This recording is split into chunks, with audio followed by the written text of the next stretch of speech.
اگر آپ تہجد کے وقت اٹھے ہیں تو سب سے پہلے آپ کیا پڑھیں گے؟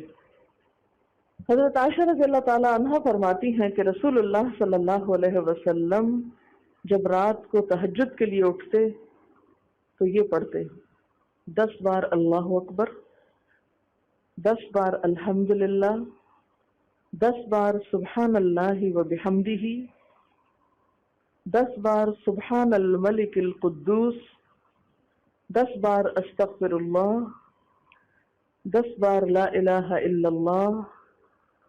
اور پھر 10 بار اللہم اعوذ بک من ضیق الدنیا و ضیق یوم القیامہ، میں تیری پناہ میں آتا ہوں دنیا کی تنگی سے اور قیامت کے دن کی تنگی سے۔ اللہم اعوذ بک من ضیق ضاد یہ قاف،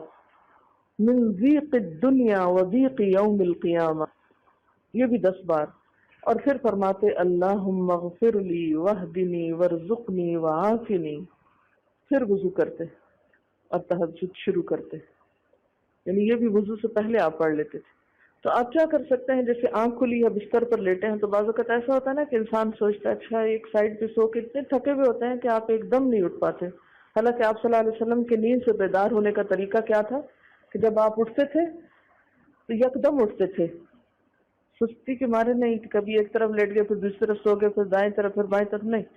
جب جاگنے کا وقت ہوتا تھا تو آپ فوراً اٹھ جاتے تھے۔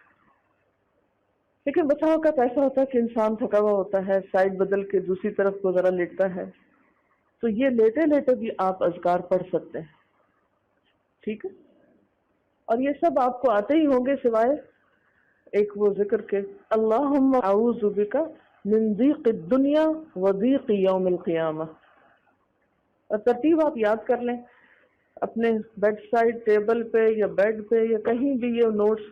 کسی پین کے ساتھ لکھ کے لگا دیں، چپکا دیں، اور جب یاد ہو جائے تو پھر اتار دیں، جب عادت بن جائے تو ہٹا دیں وہاں سے، ٹھیک ہے؟ جتنے دن عادت نہیں بنتی اتنے دن اپنے یادداشت کے لیے رکھ لیں۔